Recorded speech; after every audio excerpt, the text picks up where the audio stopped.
Ciao a tutti ragazzi, sono Andrea e benvenuti in un nuovo video. In questo video continuo con l'analisi della varianza. Prima di tutto però vi devo spiegare che cos'è la fallacità.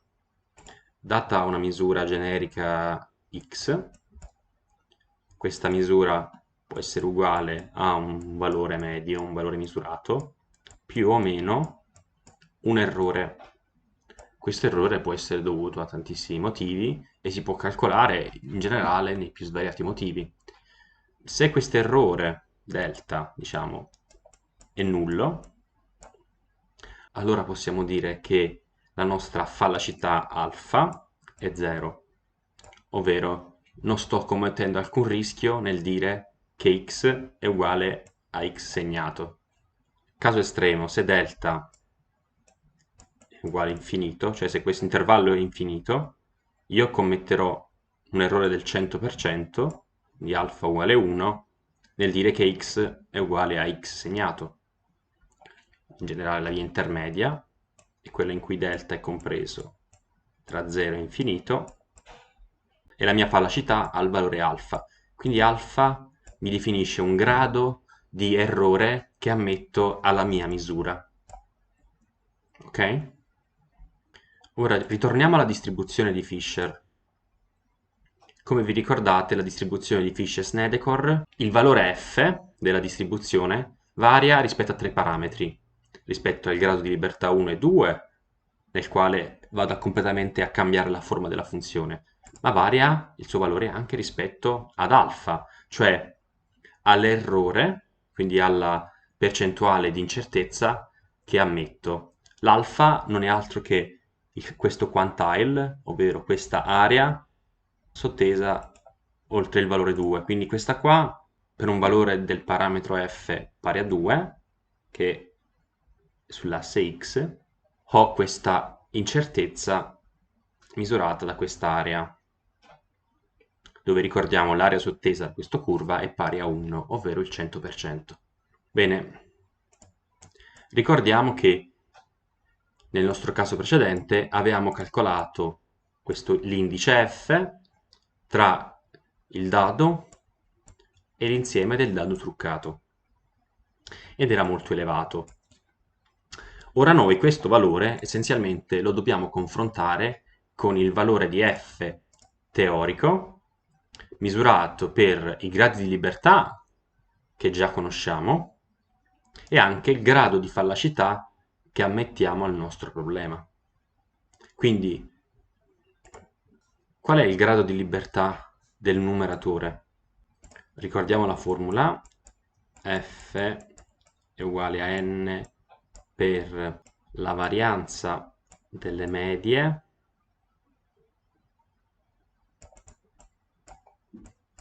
e la varianza media tra tutti i campioni. La varianza delle medie si calcolava appunto come 1 diviso il numero di campioni meno 1, perché è una varianza campionaria, quindi nel nostro caso era 2 campioni meno 1, quindi 1, per la somma degli scarti tra il valore della media iesima e la media delle medie quadrato. Quindi il mio grado di libertà è 2 meno 1, quindi pari a 1. Quindi il grado di libertà del numeratore è uguale a 1. Invece la varianza media, io faccio una media, quindi faccio il rapporto tra 1 diviso 2 per la media delle varianze, quindi avrò 1 diviso il numero di lanci meno 1. Quindi il mio grado di libertà è 2 per n-1.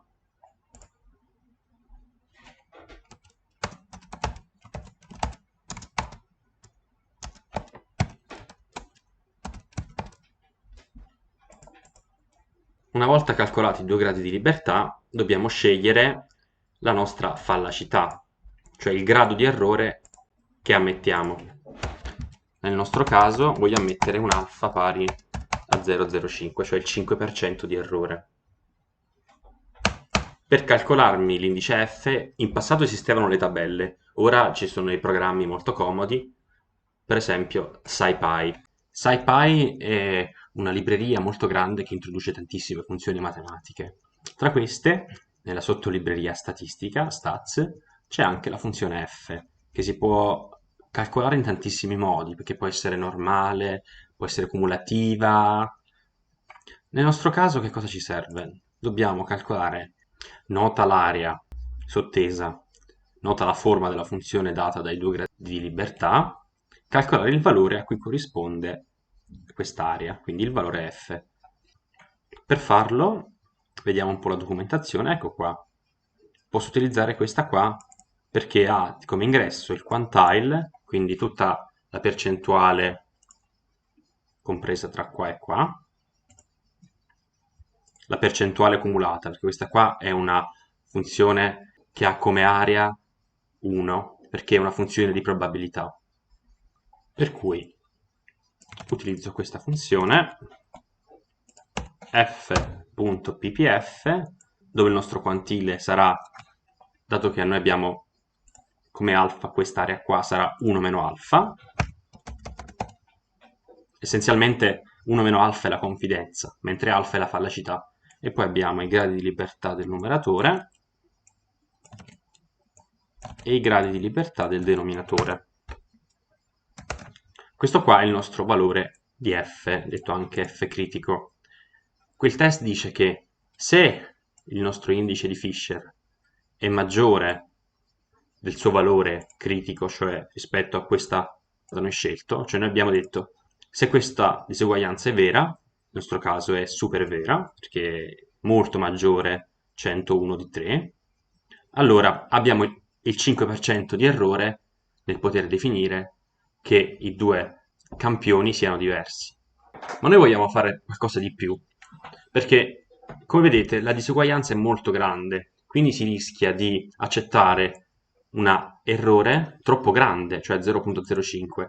È meglio fare il processo inverso, cioè calcolare l'errore chiamato P, per il quale la nostra funzione f sarà uguale a quella tabellata f critica. In questo modo conosco l'esatto intervallo di errore per dire che c'è una differenza tra questi due campioni. Questo è il corretto procedimento della nova. Nel nostro caso è una nova one way perché c'è soltanto un elemento di differenza, perché in generale può complicarsi molto, specie se si tratta nell'ambito del design of experiments, dove ci sono più variabili che possono esserci. Nel nostro caso la variabile è unica, cioè o è dado truccato. Quindi è un problema molto semplice. Per calcolare il P, essenzialmente devo rendere questo grafico cumulativo e andarmi a prendere, data la f calcolata, nel nostro caso sarà 101, andarmi a prendere l'area sottesa che ci sarà dopo. Il grafico cumulativo è qua, CDF sarà uguale a questo, a 1 meno questo in realtà, perché devo prendere la parte finale, non tutto il resto, dove la x è la f, e poi ho i due gradi di libertà, e visualizziamo P, cioè l'errore. Ecco qua. Abbiamo un errore nell'ambito del 0.00016 zeri 1%. Praticamente non commettiamo alcun errore per dire che il sistema dado e il sistema dado truccato sono diversi. In realtà tutto questo ambaradan poteva essere fatto in modo più semplice, utilizzando la funzione sempre di SciPy f one way, dove vado semplicemente a fare a inserire come input i due campioni D1 e D2 e farà tutto da solo questo. Vedete? Mi dà automaticamente l'F e il P. Non so perché è leggermente diverso, probabilmente perché si tratta di numeri così piccoli ci può essere un po' di errore, ma in realtà dovrebbero essere uguali i due valori. Quindi tutto questo ambaradan qua bastava una riga di codice, questo è il bello di Python. Proviamo a fare il caso opposto, proviamo a utilizzare due dadi. Se ho due dadi uguali, riuscirà a capire che ci sono due dati uguali? Proviamo. Indice di Fisher pari a 1.3, però basta guardare qua, il valore di P calcolato è comunque 0.25, è troppo elevato. E come si vede, il valore di P, vedete, è uguale in questo caso, quindi è soltanto un errore prima, è 0.25, cioè io ho il 25% di probabilità di sbagliare. In statistica è tantissimo. Se provo a aumentare il numero di lanci, nel nostro caso ho messo 100, se faccio 10.000 lanci, addirittura il P fa al 60%, cioè io ho il 60% di probabilità di sbagliare. Quindi questo sistema, ovvero la NOVA, è utilizzatissima per capire se due campioni, due sistemi sono uguali o meno. Questo è il caso più semplice perché si considera soltanto un livello di variazione, cioè il fatto di essere un dado o un dado truccato. Però le cose si complicano molto, non dal punto di vista computazionale, però dal punto di vista dei risultati, quando si tratta più livelli di variazione. Beh, direi che è davvero tutto. La nostra analisi della varianza è completa. Se vi è piaciuto il video iscrivetevi, commentate e che dire, alla prossima. Ciao da Andrea, ciao.